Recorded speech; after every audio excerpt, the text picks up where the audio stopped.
Hello, folks. Thank you for tuning in to our live stream. Excuse me. We're doing this a little bit earlier on a Saturday to accommodate our special guest, Tim Golf 5 Tango Mike. Tim is out of the UK and has been gracious enough to join us. The title of this live stream series is Ham Radio Heroes, and the whole point is to every time we have one of these streams, we're inviting a hero on, and I think Tim easily hits this mark. He's got a terrific YouTube channel. He's done all kinds of videos on some really interesting stuff, and so we're going to be going around and asking him questions about that. And of course, we're looking for questions from you folks as well, and any comments you have, and we'll be sharing those as it goes along. We expect this to run about an hour. It's not going to drag on past that, and let's have at it. So with that having been said, just a real quick intro to myself. I am Tracy, VE3TWM. I have a YouTube channel called Outdoors on the Air that you might be watching this on, or you might be watching it on Chris's, or if Tim uploads the video on his channel, you might be watching it on his. But I'm just going to pass the mic over for a little bit of a few words from N9SAB. Tim, we've got two Tims on the show. Tim N9SAB is Tim US today, or Tim Sad Ham, as he's anointed himself. Tim, how about a few words from you? Well, good morning. Saturday morning. Coffee, slow today. So I'm just a dude with a radio who has friends who have YouTube channels. So morning.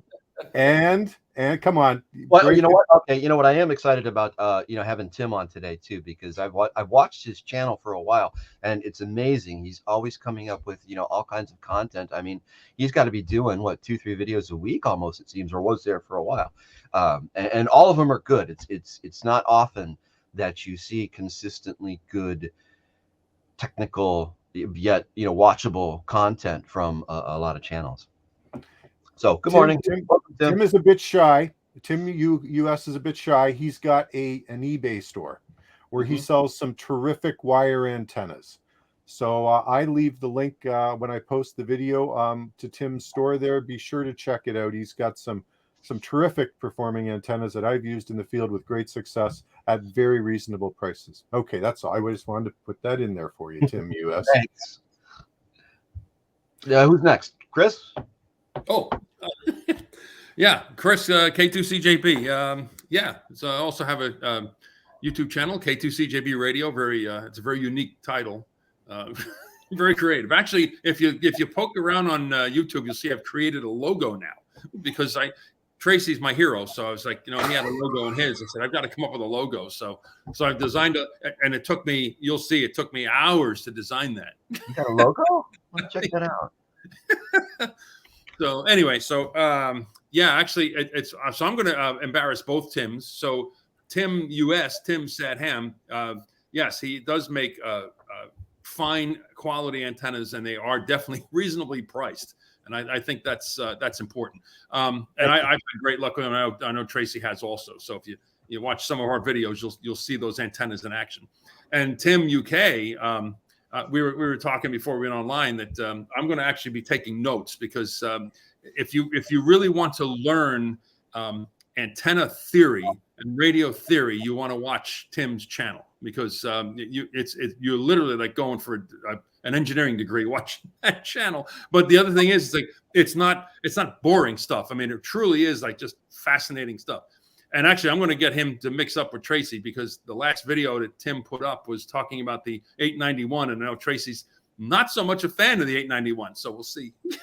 I'm just going to throw that out there to stir that up. So, and that's a hell of a logo, by the way. I like that. See, that was a lot of work, man. Shall I go next? Yes.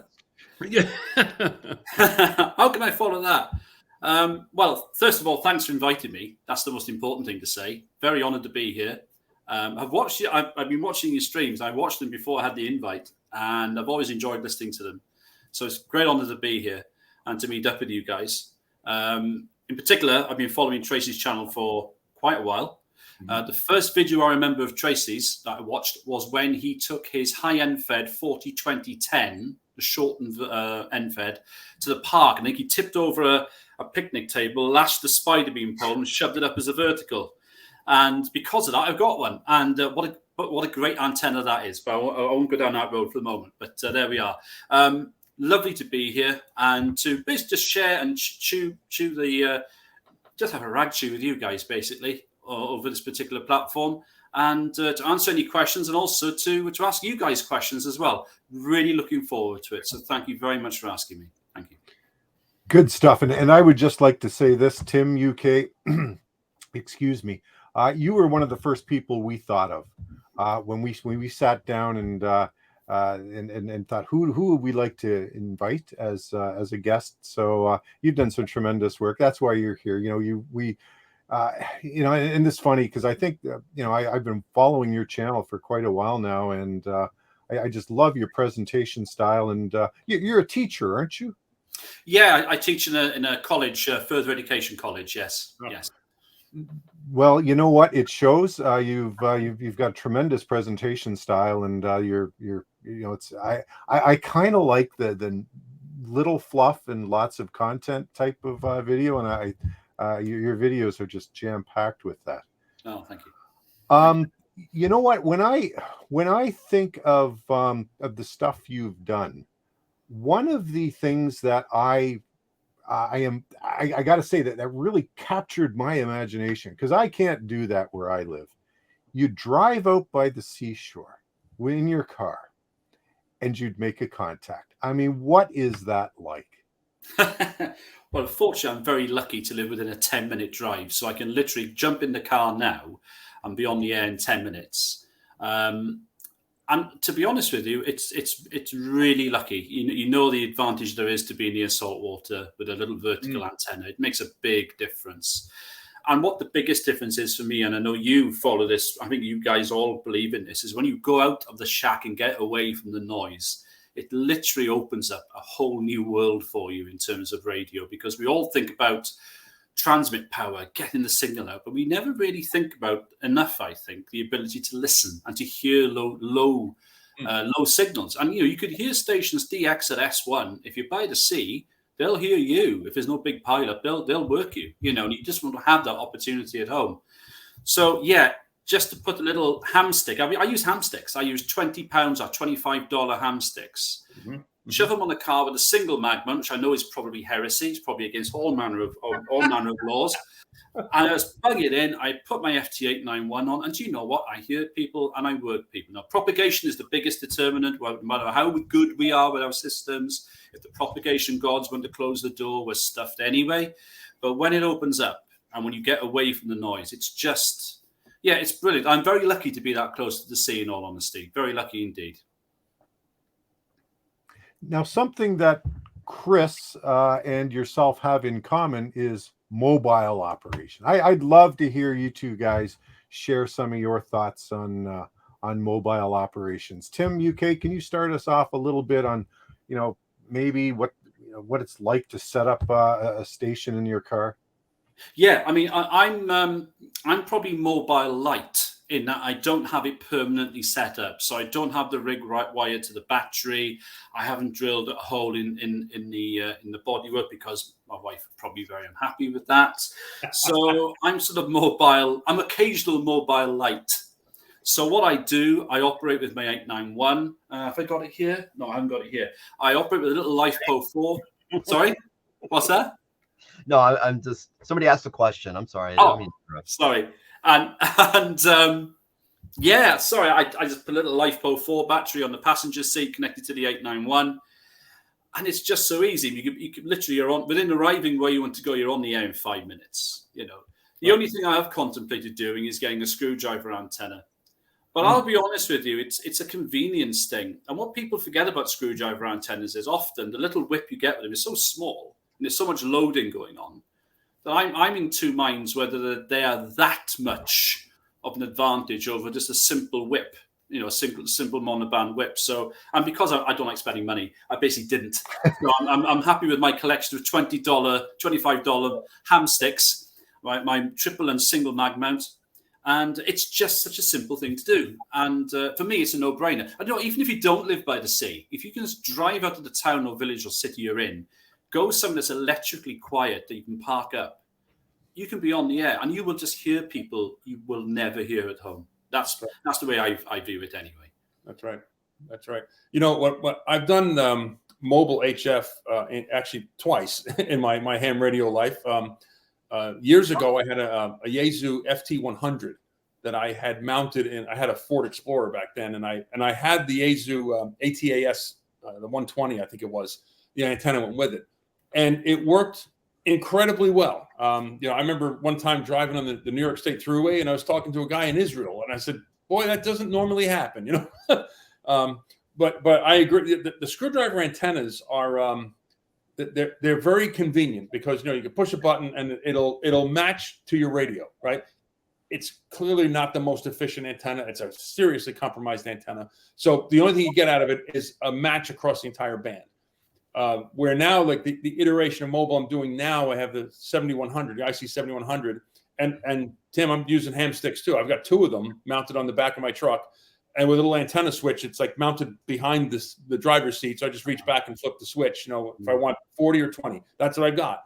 And the 40-meter antenna works well. It's obviously very narrow. But what I learned was, what's the guy's name? He's up in Canada. I want to say VE6AB, I think is his call. That rings a bell. I think that's his call. You want to learn about how to build and install a mobile HF system. That guy's website is chock full of pictures and what he's done. Anyway, he put in these little coils. It's like, I forget what it's called. It's not a bypass coil. It's like a little matching coil, I guess, at the base of the antenna, right? So I put a little coax T and I stuck this little, it's like 14 turns of number 14 wire, and you just put that on there. What that did is it actually, on 40 meters, it widened up the bandwidth a bit, but it made the match a little better, right? The reason that coil is there is not so much for matching. It's there to bring the whip to DC ground so you don't have static buildup while you're driving. Right. So I said, okay, well, let me try it. And I did, and it works. I didn't do it on 20-meter whip. That doesn't, I don't think that really needs it. But on 40, it works. It helps it. So, and I've made contacts on both 20 and 40, DX contacts, stateside contacts. And again, they're compromised antennas, no question, right? They're not. It's the equivalent of having a 4-element Yagi, right? It's not the same. But if you know that going in, you do the best you can to match it, make the antenna as resonant as you can, and your operating skills are really what's going to dictate how well you're going to do. So, absolutely, propagation too. So, yeah, 100%. Yeah, 100%. But the 7100, I installed it. It's installed permanently. It's wired to the battery. I did all the bonding. It's that you do with the shield of that braided wire. I have it in a pickup truck, so all the components are bonded together. The exhaust system's bonded to the frame. Everything's bonded. It helps. I'm still getting some ignition noise, but I think that's because it's a 2015, so it's got that coil on plug technology in the truck, so it's like really trying to track down where that noise is coming from has been right. Kind of challenging. But right, got you. Okay, that sounds a great setup. The 7100s and 7100 you said you've got, is it? Yeah, that's the shack in the box, isn't it, with the detachable sort of? Yep. Yeah. The reason I went with it was because it had big numbers on it. I could easily see the display. Oh, yeah. The only reason. That's not a bad reason, You've got 270 as well, right? So it's Yep. Great all-round rig, really, and it's still being made. It's been out for a long time, hasn't it? 7100. How long has that been going? It's been out, and it's still selling well today. I think often overlooked. A lot of people talk about the 991A and the old 857. For some reason, lots of people tend not to remember about the 7100, which is weird, really. But there we are. Guys, speaking about rigs, Yaesu recently introduced that they're coming out with the new FT710. Tim, UK, any thoughts on that one? Well, what's it for? The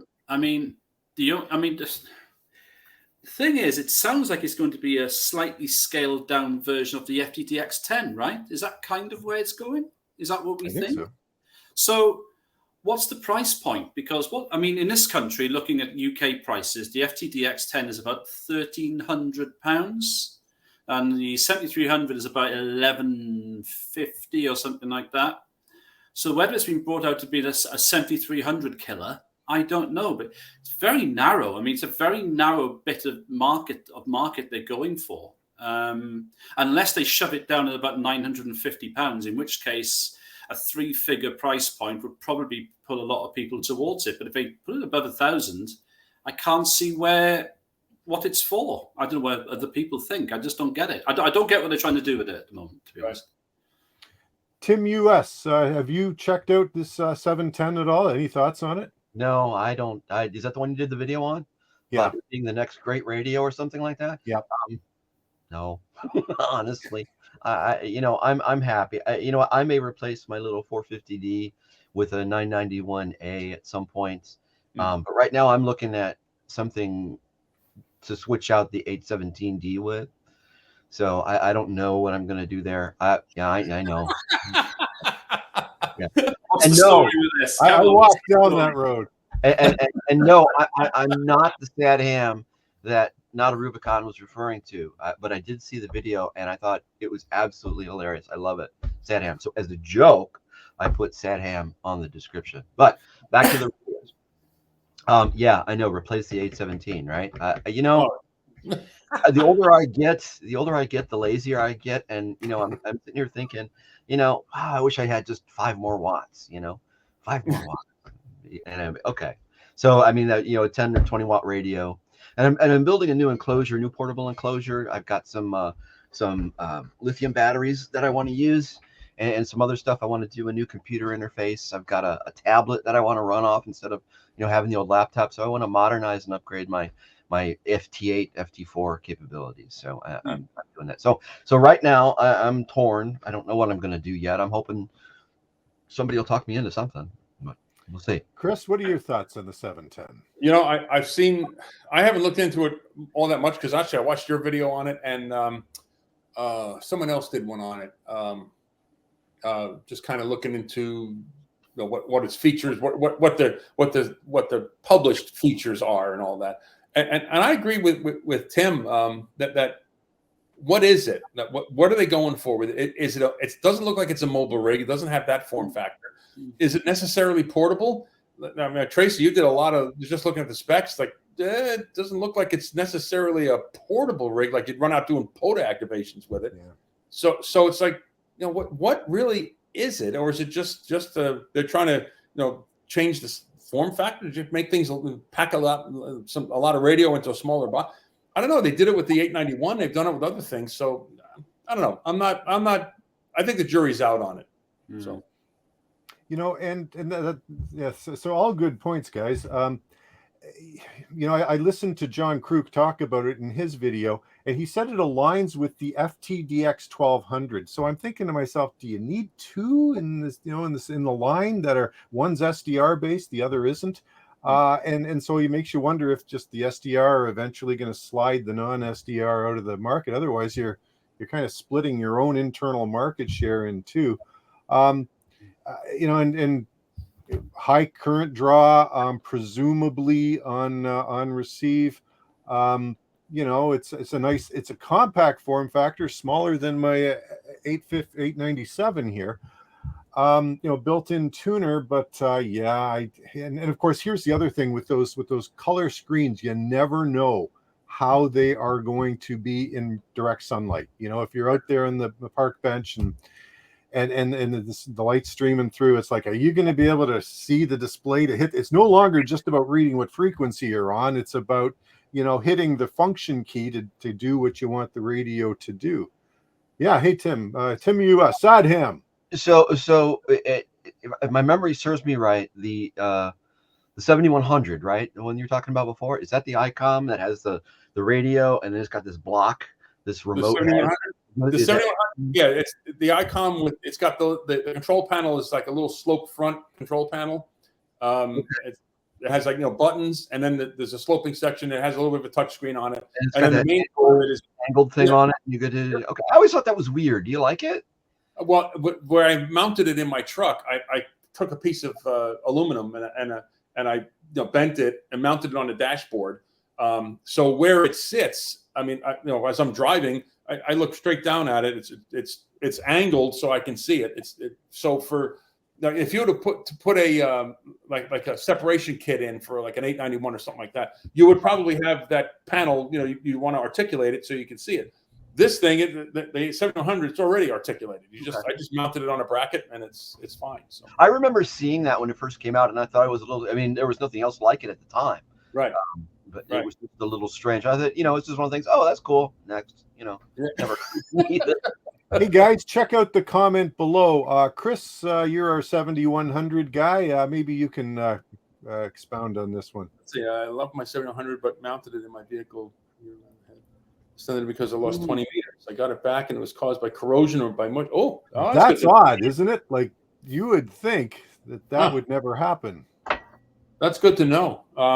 It's funny. I leave mine. I make it when I first designed that whole system. I made it. The bottom of the control panel for the 7100 has like it's like the thread you see in the bottom of a camera, right? So you can mount it on a tripod. But what I did with this, I got one of these quick release mounts for a camera on a tripod, and I just mounted that on the bottom of the radio, and mounted the other part on my little bracket. So if I want to remove that control panel, 2 plugs in the back, and it just pops right out, right? And I did that because I had read that the touch screen in really cold weather can fail. If you leave it in the cold, it can fail. So that's why I said, I'll have to remember when it's cold out, I'll just take it in. So now, since I've moved to Connecticut, ask me how many times I've done that. Never taken it out. It's still sitting in there. And of course, now it's like 95 degrees. So that control panel's been sitting in the truck all year round. I haven't had a problem with it like that. And now, but I think the losing a band, now you're looking at the main part of the radio. It's in that main guts, right? And that's sitting behind the seat, underneath the little bench seat in the back of the pickup truck cab. And I haven't had that problem. So strange. Cool. All right, guys, I want to just share a slide here. And so I've taken a look at some of Tim UK's stuff. And Tim, here's a video you did on your first HF antenna. Why don't you give us a little bit of an idea about what you think somebody's first HF antenna should be? What are the criteria? And just some background information on that, and we'll see what everybody thinks. Thank you, Tracy. First of all, that clip, it looked like I was doing a ransom video, but I wasn't. So HF, I mean, when I first got licensed, which is only about 6 years ago, the mistake I made, which a lot of people do make, quite understandably, is you think you can get one antenna to do everything. So you think you can get, I got a 9-to-1 end fed about 40, 50 feet, wherever it was, and I thought I can work everything, 80 through 6. And the thing is, it depends when you get your license. It depends what the bands are like. When I got my license right in the depths, or we're going down towards the bottom, actually, of the last solar cycle. We're coming back up again now. And that meant basically that you only had what did you have? 40, 20, and 17. Yep. Everything above that was basically, apart from contests when 15 magically came alive and 10 used to her stuff doing the summer in sporadic E. 12 meters was like a graveyard. The first voice I heard on 12 was like 4 years into being licensed, to be honest. So, I mean, that's the mistake I made. And I guess my thing is, you don't have to, a lot of people say, going back to the forums, we discussed this before I think, went live, is that when people ask that question, you'll get so many different answers of people. And you'll get that group of people, and Tim, you're not one of them, but you've got the name Sad Ham there, who will basically tell you that don't buy your first antenna. You must build your own. It's the only way you can discover hobby purity is by building your own antenna. And don't get on the air if you don't know CW. Absolutely. You can't. 20 words a minute. 20, I thought it was 25. Obviously, you're doing different forums to me. Well, we're in the US, right? So 20 words a minute. I don't want to hear anything less. Yeah. So So, I mean, I think it's down to the individual. You know, some people are comfortable about building an antenna, even a dipole. You know, some people are happy about buying. At the end of the day, it's about looking at your garden. I've got a really small garden. My garden is like 30 feet by 25 feet. It's a postage stamp, right? So I know for a fact that getting 80 meters in this garden is more than a challenge. Even 40 is tough, to be honest. And it's about not being too greedy. I think pick a band that you know is going to have activity on. So 40 meters is probably a good choice, or 20. And if you want to put a dipole up, fine. If you want to get a little end fed, that's fine. Or put up a quarter wave vertical with a few ground radials or a couple of elevated radials, and just get yourself into a particular band and listen to what people are doing. Because we all learn so much by listening to other people about how to and how not to operate. So I would go for one band, maybe two bands, the busy ones, focus on those, and then ease your way into it. And I think that's the biggest thing. And also about coax and stuff like that as well. But it's about being comfortable. Don't feel you have to do or get a particular antenna because people on a forum say it's the only way to go. Go with what's right for you. But I think don't be too greedy and try to get one antenna to do everything, because it's not going to do that. It really isn't. So that's my philosophy with that. Kind of defies the laws of physics, right? To try to get one antenna to do it all. Yeah. I mean, it's amazing. You get some guys who sell the non-resonant end feds, like 30 odd feet. Will tell you it'll give you a fantastic SWR, 80 meters through 6. Well, it'll do that because you're running 50 feet of coax back to the shack, and by the time it gets there, you've got so much loss. You know, you're probably going to radiate probably 5% of what you're meant to be on 80 meters. But people don't realize that. I've even seen, I'm not naming the manufacturer, who actually quoted efficiency as being the loss in terms of low loss in terms of the low SWR. That's their version of efficiency, you know. So you get a lot of this floating around and people get sucked into it, don't they, you know? Well, listen, a dummy load will give you a 1-to-1 SWR. Exactly. It's not going to radiate. You hear that a lot on forums. You see that a lot on forums, but I don't know. It's just, I think that when you first get licensed, it's about who you know, who's giving you advice. I mean, when I first looked about getting licensed, I was looking into things like buddy poles and buddy sticks and magnetic loops, the Alex loop. These are great things, but are they suited to being your first antenna? Do you know what I mean? So it's a big learning curve. It really is a big learning curve, and we all go through the pain of doing that. I think a lot of us do anyway when we first get licensed. Yeah. My first antennas were simple. It was a 40-meter dipole and actually I had my novice ticket, so I had a 40-meter dipole and a 15-meter dipole. That was it. And then when I upgraded my ticket and I go on 20, I put up a 20-meter dipole. This is when I was a kid. It was in high school, college. I was at my parents' house. I threw dipoles up the trees and it worked. Yeah. Absolutely. It took me years. It took me years to discover that. You know, just putting up a dipole. I mean, I probably have purchased every antenna out there. You know, I did a 20-meter dipole with 2 ham sticks on a mount. You know, and put it up over like a rotary. That was fun. I built a 17-meter out of copper pipe. That was fun too. And then 3-4 years in, and thousands of dollars later, it was just put up a dipole. And if you want to run multiband, put up an OCF. There you go. Yeah. See, I got this monster here. I don't know if you can see it. This thing. Is that an Alpha Delta? This is an Alpha Delta. It's the DXLB, I think. I think I got this because I wanted to work 160 meters, right? So I put it up as high as I could, about 35 feet or so. You put this thing 35 feet up in the air, you've got a heck of a load. Hell, I can start working out like this. It's a monster, and it wasn't cheap either. So I got over that. I grew up. You still got it though. Oh yeah, I'll never get rid of it. Well, it looks so good hanging there. Yeah.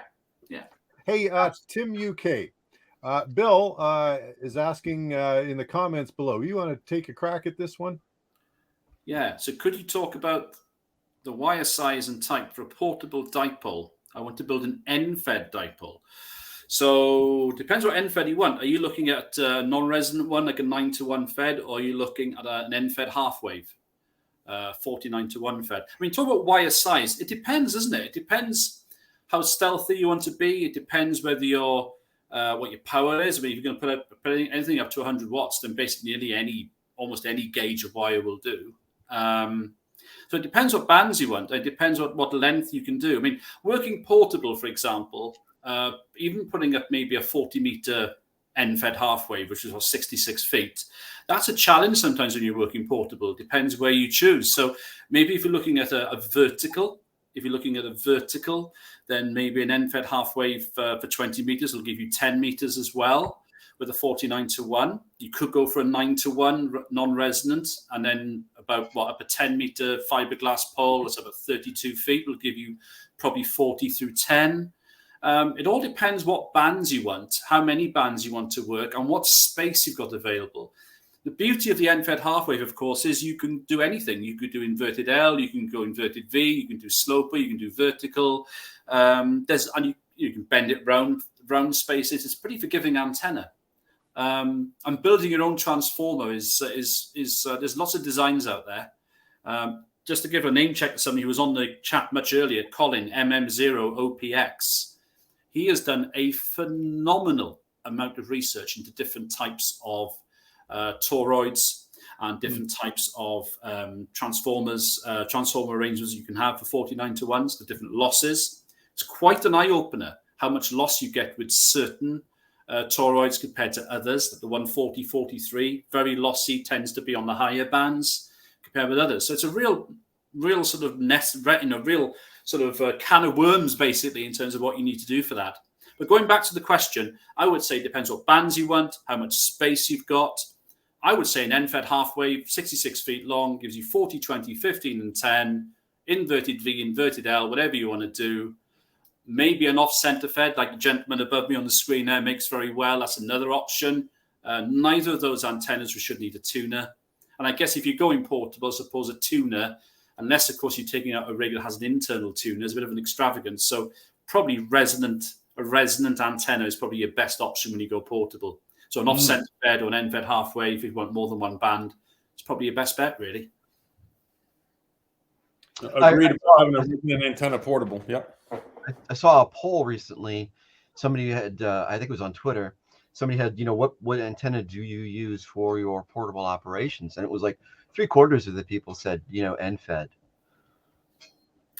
And it's just convenience. It's convenience. Yeah. It's convenience. Yeah. And that's the number. And I get a lot of questions too. It's like, okay, here's what I want to do. And the first response or the first question that I have for people, who are asking me about antennas is, okay, how easy is it for you to set up? Because if you don't mind, putting up two, then you just go with the dipole. But if you want to do, one connection basically up in a tree or something like that, then yeah, you can work an end-fed that way. Totally right. There's a lot of anti-feeling towards end-fed half waves as well. A lot of people think they shouldn't work and then don't like it that they do, which is probably which might be a bit harsh, but that's kind of the sense I'm getting. And don't get me wrong, there's a bit of loss. You'll have maybe a couple of dB. I don't know what you think, Tim. Maybe a couple of dB loss in that transformer on certain bands. I mean, they can be a little bit lossy, but there again, what's 2 dB? What's 2 dB when you've got convenience? It's about it's all about options and convenience. So the latest question I got is some guy says he's going to go operate on a trail, and I think he's out west somewhere. So it's not like he won't. You're not going to have great big oak and elm trees like we have here. So you might have 1 point of structure. So yeah, go with the end-fed. But if you can get to, if you know where you're going to be, if you're going to be in Yosemite or something, where you can stretch it out. It's how much power do you want to run? Are you going to run? But the SADHAM says not to run 100 watts on FTA. So you might have a problem there. Wow. But other than that, I mean, I like end-feds. I have one up here at the house, and it's fine. But if I'm only doing 5 watts and I want to work Europe, I'm going to switch over. I'm going to switch over to the OCF or something with a little more height to it. Yeah, and they are a little bit noisier at home. I can't deny that. Even with a choke in line, they were about an S point noisier with me. I find on 40 meters, I've got an S5, S6 noise floor. with an end-fed half wave, same configuration. I put a center-fed dipole up. I'm about an S point or two quieter. But they're still quieter than verticals where I live. A ground-mounted vertical where I live is like S8 because I'm surrounded by houses. You know, Sure. Yeah, I'm in the city too, so it's, you know, I have to be. You know, Tracy and I go back and forth because we try to do contacts, and he likes to work 40. He'll go out in the country, and 40 will be perfect for him. He's, you know, in the quiet and everything, but I'm in the middle of, you know, the city. And the only thing I hear on 40 is, you know, static up to S8, S9. So I always try to work them on 20, and we skip right over each other. So it's, you know, again, it's about what you want to do. I think the most important thing is to understand what it is that you want to do, even if you don't necessarily have, you know, the experience or the technical knowledge to do that. But if you can, you know, get out, even in the backyard, you can go outside and play. And if you can answer that question, then there's obviously a right answer or a good answer. Absolutely. I think there's a couple of comments. There's AI5, is it AI5DD Expeditions? He's got a video of him working Oklahoma to, it's PA, sorry guys, is that Philadelphia? PA? Pennsylvania. Oh, God, take a point off me. Pennsylvania, right? Sorry, guys. Hey, these guys didn't know where Wales is, so you're off the hook. No, they knew. They knew. It's because they're hams. Because you're hams, we know where things are. Don't worry about it. We know our geography. So he's done well. And he did a previous comment as well. Yes, AI5DD. In the field, I use Pack 10 and Mini end-fed half waves to great success. So there we are. You know. And, I just want to make one point about this. You hear this all the time. There's a huge majority of hams that have been told or either been told or elmered or have just fallen into the mindset, you got a 100-watt radio. You need to run 100 watts, son, or nobody's going to hear you. You know, you just got to have that dial up max. It's the old Spinal Tap guitar volume thing, you know. Turn up to 11. No idea. They have no idea just how far, just what kind of range, what kind of success you can have with low power. If what, Tim, UK? Yeah, I agree. If you got the right antenna, right? The right antenna exactly. up high in the clear, you're good. Exactly. And the biggest difference is you can hear. It's the biggest difference. If you've got 5 less S units of noise, that's the biggest factor. Doesn't matter if you're losing 3 dB on your transmit, you're 30 dB better on your receive, for God's sake, you know? So that's the big thing, isn't it? You know? Yes. Yeah. Yep. It's all about in the field, portable. It's all about the antenna. Yeah. Making that antenna as resonant as possible. And Tracy will bear me out on this. Is like if you're operating QRP, then you want to really make that whole transmission antenna system as efficient as possible and remove as many elements of loss that you can. QRP, you got to get as much of that 5 watts out to that piece of metal in the air. So. Yeah, don't take an external tuner if you're running QRP. Right. Don't do that. There's no point. Right. Exactly. Okay, guys, I want to move on and just let's take a look at. Okay, because we touched on it earlier, and let's have a little chat here about the about the 891. Tim UK, how about you weigh in with your thoughts on the 891? Well, like you, Tracy, I adore this rig. It's a wonderful radio. I have to say, I'll tell you now, I've got a 7300 sat here next to me. And if I had to sell my 7300, you're going to love this comment, Tracy. If I have to sell my 7300 tomorrow and use my 891 in the shack, I would. The only thing I'd miss is the waterfall, because being able to see the band is a big advantage sometimes. But what can I say about the 891? I think I get your point. I saw your video about it, and I got your point. I think, first of all, I don't know what the heck you were thinking putting the wrong current draw on there. I mean, they weren't just out by, they were double, weren't they? Was it more point? What did they say it was? What was the current draw? 2. It was just under 1, wasn't it? 0.9. Yeah, before you even start tweaking, let's say you just take it stock out of the box. Yeah. It might be 10.5, maybe 11, but a lot closer to 10. Right. So we're talking half of what they publish. So they've probably lost some sales there. They'll have lost some sales, no doubt about it, off the back Absolutely. of Well, in defense, and I don't know this to be the case or whatnot, but I imagine when they developed those specifications and they had to submit for, I'm sure there's, different countries are going to have different regulations governing electronic devices and stuff like that. They probably put that in as like a conservative engineering estimate because you're going to have different voltages, you're going to have different, you're going to have all that stuff. So, if I'm the regulatory affairs officer for the radio company or something, and my engineers are telling me, well, it could be 0.8, it could be 1.5, whatever, 2. Okay, all right. Then that way we're not getting visited by anyone. In other words, give it the worst case and just above, so no one can say you've hoodwinked anyone. You've given the wrong information.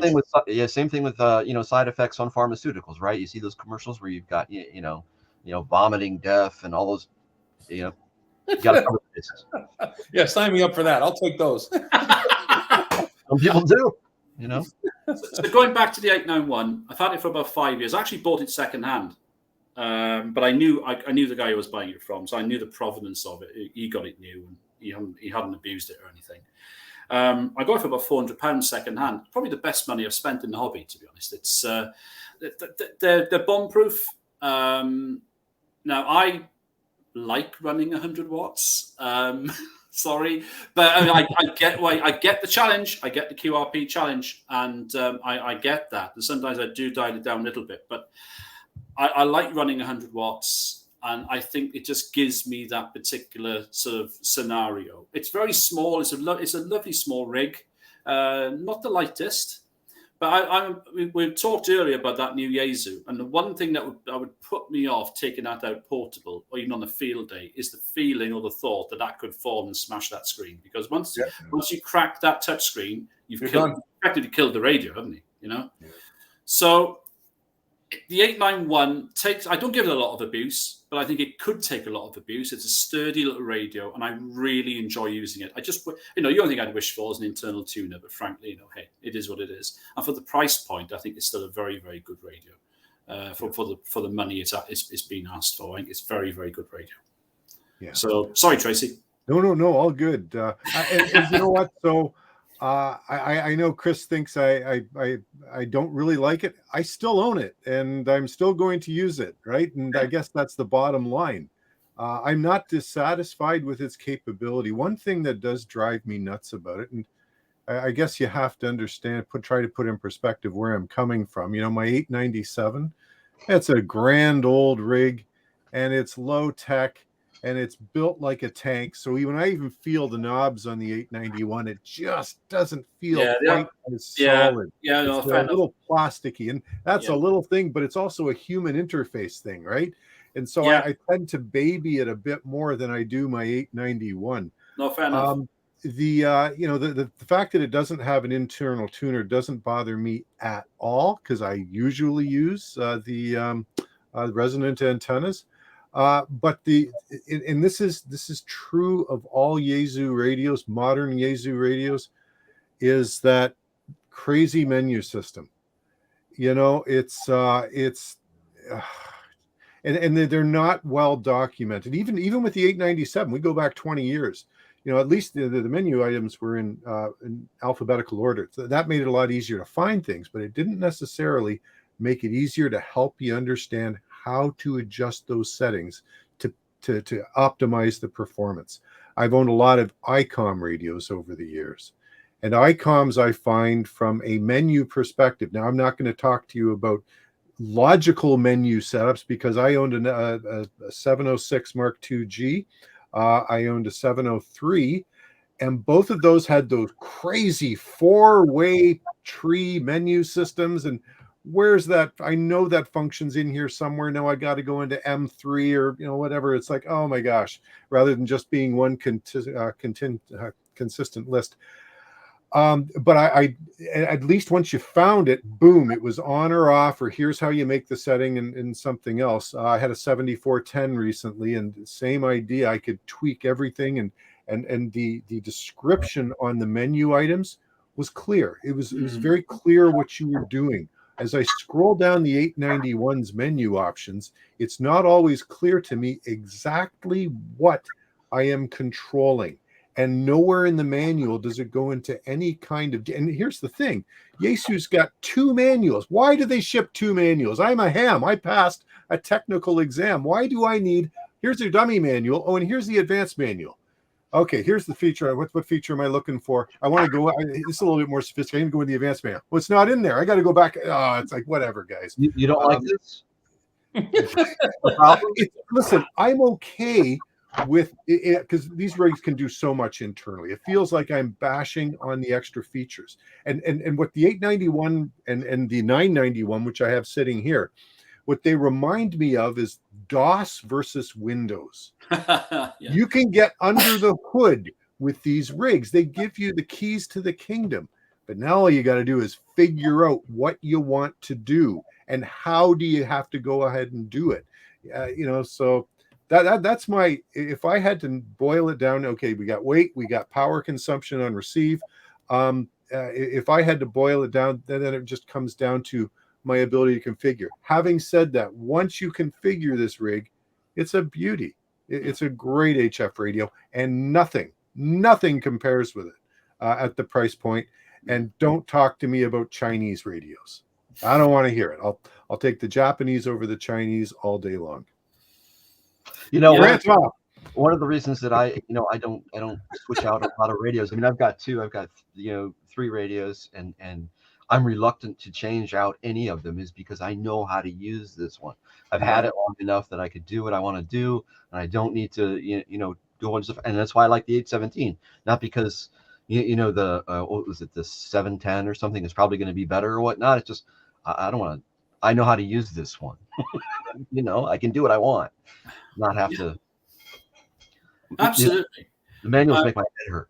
Yeah, and that's where I thought Yaesu would be developing the next rig. I thought if you're going to do anything, you're going to provide a proper new QRP radio, but it's just not happened, is it? That's probably what they need to do. What do you think, Chris? Well, as I was listening to the conversation, it dawned on me like it depends how you're going to use the radio, right? So obviously an 891, I don't know if it probably works great in the mobile, but if you're driving and you need to change something in the menu, wowee, right? You're not doing it. So it really is, of course, it's application specific. When I'm doing a POD activation, I love my 817 because it is bare bones. It's real basic technology. Boop, boop, boop. I'm on. I'm no touch screen. Just do my thing, right? Yeah. So, and I'm out there making my contacts. I activate my park and I go home. But it got me thinking, as you guys are all talking about it, of the complexity. Now, this is going to be like a total. It's going to seem like a total change in conversation, but I don't know if it really is. DMR. You have a DMR HT, right? So let's think about that. A DMR HT. I don't know much. I don't operate DMR, so I'm kind of talking about just by what I've heard about it. You basically need a laptop to program that HT so you can use it, right? But doesn't that defeat the purpose of a handheld portable radio? You're out in the field, and I got my HT with me, and someone says, "Oh, we'll get on this, whatever it is." I can't do it from the touchpad. I've got to have a laptop with me. It's like, doesn't that defeat the purpose? Mm-hmm. So I think it's the same kind of thing. It's application specific. If you have the time to program your HT beforehand before you go out, great. Then that radio will work fine for you. But if it's kind of thing like you're somewhere and I just was up in Rhode Island and I took my FT70 with me, you could program the FT70 from the keypad relatively easily. If there was a fusion machine up there, I could have got into it relatively easily. I don't need a laptop with it. So the complexity, to Tracy's point, you're right. They open up the hood. You can get under the hood. You can do what you want to do, right? But of course, with features comes complexity, and so yeah, that's the trade-off, I think. Fair point. Yeah, fair point. Okay, guys, I've got another slide for us. Oh. All right. There's been some changes to the licensing in the UK. Tim, UK, what can you tell us about this, and what are your thoughts? I know you did a video on it, but I'm just wondering if for those of us that aren't in the UK, maybe you'd give us a little bit of an idea of what's going on over there. Okay, so the current system, which will still remain, by the way, so we have 3 tiers of license in the UK. We have a foundation license, which will be the M3, the M6, the M7 calls. Now, they get 10 watts. You get full access to basically nearly everything apart from 60 meters, some microwave frequencies, stuff like that. You then got the intermediate license, which I personally think is a bit of an anachronism. So that one, you get more power. You get 50 watts. And they're your 2 Echo Zeros, 2 Whiskey Zeros, 2 Mike Zero calls. And then you've got your full calls, which get 400 watts. And then you get access then to 60 meters and stuff like that. And they're your M zeros or your G calls, whatever. Now, what they've come up with, what they're going to be bringing in from January the 1st, is that anyone, or sorry, I say anyone, people can go straight to the full license in one go. If they have what the RSGB, I think, describe as having the requisite knowledge, and for example, if they have an electronics background, or they have an RF background, or they have a science background, or frankly, if they're just really intelligent and really good at memorizing stuff and they kind of know what they're doing, then you can apply to sit the one exam. We have 2 parts, both parts you have to pass. And then if you do that, you go straight to having a full license with the same privileges, the same situation as if you had the 3 stages and you got to the full that way.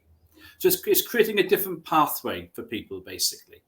It's going back to how it used to be. Prior to, I think it's 2003, I think, we had what's called the RAE, the Radio Amateurs Exam, I think it was called, before my time. And that was a one paper, and again, 2 parts, very similar, I think, to this. They had a look at the content, an organization in the UK called Essex Ham, who are very good at training and giving information out. They had a look at the content, and they think it's a bit harder than the old RAE, the original 1 step that was around quite a few years ago.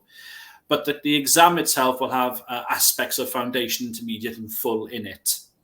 So what that means is if you've currently got a foundation license, you can, if you want to, skip intermediate and do this exam. So you don't have to be completely new to do the direct to full. You could be on a foundation or an intermediate and go that way to full if you want to. So it's going to be interesting to see. The other thing, which I think is even more important and more critical in many ways, is that if you're in a country where you have very limited access to testing and exams. Now, in the States, I think you have pretty decent access.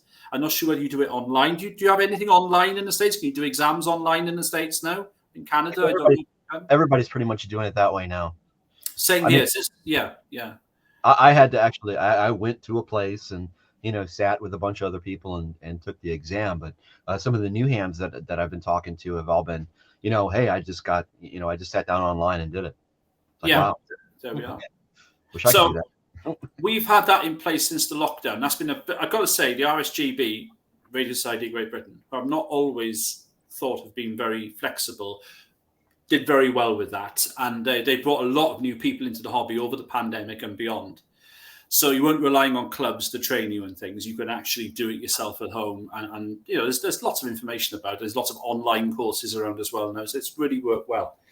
So that's worked well. Of course, there's some other countries, however, I'm not sure if I'm right about this. So if someone from Ireland wants to correct me now or in the comments later, feel free to do so. But my impression is if you're in Ireland, which is just across the water from us, Echo India, effectively, I think you only have 1 or 2 windows in a year to do your exam, something like that. Now, if that's the case, and by the way, their national society, I think, is happy with that. If I'm wrong, by the way, please do slaughter me, but I have a feeling that is the case. There are very limited windows. Well, you can basically do the UK full exam in one go online, and we think it's going to be available online. And then if that's the case, you can then go back to Ireland and say, well, I've got a HAREC CEPT full license here. Can you give my Echo India a call, please? So a lot of people from different countries, if their English language skills are good enough, if they're technically proficient, can, instead of going through the rather archaic way of doing it in their own country, can do the UK way and go back to their own country and say, license, please, which means obviously probably some decent income for our national society. So it's a smart move in more than one way, I think, to be honest. So there we are. Interesting. Nice. Let's see what else I got on here for us. Okay. Oh, Let's take a look at this. So My best solution yet for HF Mobile. This is a really interesting looking setup. Tim, can you give us a little background on this? Yeah, so I use my RT100, the LDG RT100, which is basically a not a weatherproof but weather resistant. Notice a slight change in word. Remote tuner. Now the beauty of this tuner is if you use it from the shack, you need to use a bias T, which I happen to have here, a little controller here, right? But it will also work through ATAS mode. So if you've got a Yaesu rig and put it into ATAS mode, you can basically operate this tuner as a remote tuner through the coax, as you normally would through the ATAS antenna, right? So you can do it that way. So what I did in this situation, I put the tuner on the actual car roof. I chopped the coax very short from the mag mount, put a choke on the output of it, and plugged it into the tuner.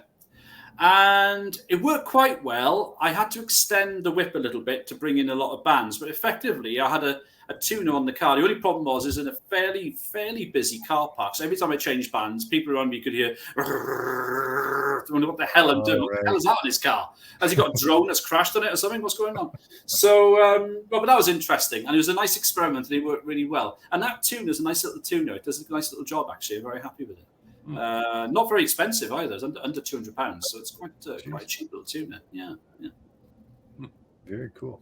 That was neat. Yep. Is that the mag mount and the ham stick you were talking about earlier? Well, on that picture, it was a mag mount, and this shows my roots because my roots are in 11 meters, gentlemen. So I've revealed that towards the end, which means you'll get most of me before you kick me off the screen. I got a background in 11. So that antenna there is the bottom of a good old tank whip. A good old quarter wave on 11. That's a 9-foot tank whip, which is in 2 bits, two little grub screw. You got 2 halves, and that's what I used in that particular setup. Yeah, and it worked all right. And I managed to get 20 through 10 with it. So that's all I wanted. Just convenience again, you know. It's a little bit, probably a little bit more efficient, perhaps, than what an ATAS would be, because you've got more metal and less coil. So it's probably a little bit more efficient than an ATAS, I would have thought. But probably not much in it, to be honest. But there we are. You know, you mentioned CB. It sounds like from what I'm seeing on I follow Ringway Manchester. Oh, brilliant channel. Channel. Yeah. He does a lot of CB radio like testing and operations. So, and it looks like it's basically the same as it is here. Yeah, I mean, well, it took us a while to get it. I mean, when was CB legalized in the States? Was that like the 50s or something? 50s. Yeah, it was in the 50s. Yeah. We got in 1981. So before then, we were illegally importing all our AM sets from the States. And the way we got around it was we import, well, not we. I'm using the royal we there. Shouldn't do that. Oh, dear. But the people who did this sort of illegal thing, which, of course, I would never countenance back in the 70s and early 80s, were importing these radios in kit form because there was a loophole. You can get the things through customs if they were kits. And what they were then doing was then assembling the radios in the UK and then, of course, selling them under the counter somewhere, you know. And there was lots of instances of people being accused of causing interference, triggering petrol pumps, for example, by keying up on AM, for example, next to because they're all AM radios, of course. Oh, right. Eventually, the government gave in and gave us CB, but not those frequencies. They gave us a completely different slightly different set of frequencies on FM, which were offset, so they were slightly higher, slightly higher towards 10 meters than what that was. We didn't get AM and SSB legalized on your frequencies until about 2013. That's how recent we got it. Yeah. Wow. Okay. Of course, 1 or 2 people may have free banded in between, but let's not mention anything about that. That's right. No, absolutely not. Now, we just saw the comment in the States, they just authorized FM operations on CB frequencies. Yeah, I saw that. What's the point of that, though? Why is that, do you think? Nobody knows. I wonder if it's, this is only a guess, and I know nothing about nothing. I wonder if it's less expensive to manufacture a straight FM transceiver these days than one with AM and SSB in it. There are very few new, not very few, relatively few new SSB CB radios coming out now. The majority are straight AM FM because I think that's what the market is like in Europe, certainly in the UK anyway. We don't get very many new ones coming out. Right. Yeah, and the guys, let's be honest. I've never been one, but the free banders, they're just buying ham stuff and modifying it to run on those bands, right? Oh, they're not, are they? Oh, Listen. I've seen. I follow there's a CB radio Facebook group I follow, and there are guys that show pictures of ICOMs and Yezus tuned to CB frequencies, and like, oh yeah, bands are 11 meters open tonight. I'm like, dude, you're not supposed to be using that radio on that band, but. But the reality is, no one is going to check unless you're causing interference. Yeah. Right. No one's going to check. Sad Ham will check. Oh, sorry, Sadham. Sadham's on the case. He's got his DF loop and he's leaving the shack right now to trace the signal. But guys, what about this thing called the Super Bowl over in the store? What on earth is that all about? Does anyone know what that is? The Super Bowl? Where all these guys sort of congregate on channel. What channel is it? 38? No, channel 6. Channel 6, isn't it? What is that all about then? Does anyone know what that is? Well, channel 6 way back. Now, I started the CB radio when I was a kid. So before the big trucker craze, I was into CB radio. Channel 6 used to be like the DX band, right? DX channel, right? Like you hear guys with linear amps, with big antennas up, and they're making contacts on there. And then when they opened up to 40 channels, and then sideband got more popular. So channel 38 became like the congregating place for sideband contacts. Now I have a CB rig here, and I have to put an antenna up. I don't have an antenna up for it yet, but when you listen on channel 38, right? Imagine taking like 40 meters and telling everybody, okay, you have one frequency you can make contacts on. Yeah, that's what it sounds like. If it's open, you just hear all these contacts going back and forth. It's like, guys, use another channel. Right? It's like the only channel that exists for sideband. It's really, really weird. But same thing happens in the UK. We've got 40 legal FM channels. Everyone sits on channel 19. Everyone's on 19 talking. Right. So when you get a lift, or if you go to the top of a hill, you can hear from about 100 miles. You can hear all these conversations of people who can't hear anybody else all talking to you. It's literally like a zoo. And when you get the sporadic ease, you've got Scotland coming down here and Ireland coming down, and you've got all these all over the UK. When you listen to Channel 19, it's like literally an audible can of worms. It's like all these people talking to each other. Yeah. It's absolute bedlam. And you just go down 3 or 4 channels. There's nobody on there. Nobody there. Mad, Yeah. Well, guys, we're coming to the end here. And it's been a great hour. I've had a lot of fun. Tim, UK, do you have any closing thoughts for us? Well, I think it's first of all, thank you for having me. That's been really good. I've really enjoyed myself, and great to meet you all. Thank you very much indeed. I think at the end of the day, it's about getting out and enjoying it. Some people say it's not a hobby. I don't know. You get out of this what you get out of it, don't you? I think you put into it what you put into it. You get out of it what you want to get out of it, and that's the great thing about it. I think the message is to basically get out there, enjoy it. If you can, and if you're able to, and I know you say this at the end of every video, Tracy, okay, is that try, if you can, if you're able to, for a variety of reasons, if you can, just get a little mag mount, get a single ham stick for 20 meters. If you've got a car, if you've got somebody who can drive you, you've got a little radio on the battery, just drive 5 miles out of town, somewhere quiet, and the world will open up. And that's where I come from on this. And you don't have to be super lean and fit like me to climb a mountain and get some decent signals. You can get in a car and drive 5 miles out of town and have a good time. And I think that could be the one thing I would say to people. And you can have a lot of fun. Yeah. Fantastic. Well said. That's and AI5DD agrees with me. It's been a real pleasure having you, Tim. We knew it would be. Thank you so much for making the time for us and giving us your perspective and knowledge on things. It's been great, and I'm sure people are going to enjoy watching this.